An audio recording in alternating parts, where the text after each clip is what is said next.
It's long been a rumor that the Chevy Nova sold poorly in Latin American countries because of how its name translates into Spanish. Is it true, or is this just freshman year business course conjecture?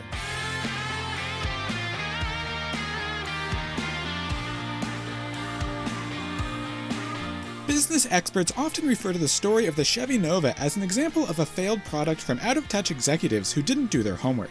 It's appeared in business textbooks and was even referenced in a New Yorker article about product names in 2011. The story goes that the Chevy Nova, a popular compact car in the United States, sold poorly throughout Latin America because of its name, Nova, which in Spanish translates to doesn't go. So is there any truth to the rumor? Absolutely not. For starters, the Nova was actually quite successful in Latin American countries, and even greatly exceeded sales expectations in Venezuela. Furthermore, in Mexico, Nova was already the name of a well-known gasoline from oil conglomerate Pemex. Next, there's the issue of the translation. Nova actually means the same thing in English as it does in Spanish, a star that suddenly increases its brightness and then gradually fades away. When split into two words, no va, then it translates into doesn't go. However, given the pause and different word stress, no Spanish speaker would confuse these two terms. It would be like an English speaker confusing notable with no table. Longer versions of the rumor go on to say that GM executives quickly changed the name to Caribe, after which the car went on to have better sales. Though this is simply not true either.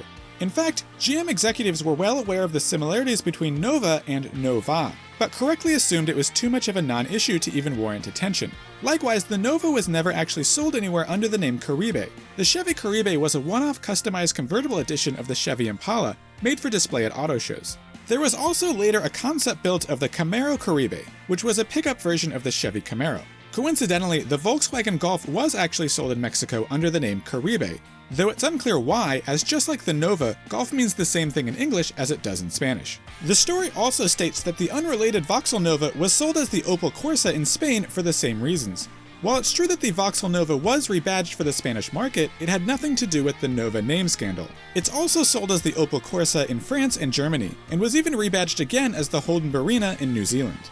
In addition to all of this, there's plenty of cars with strange names in English that didn't deter buyers, like the Volkswagen Thing, Ford Probe, or the Hummer.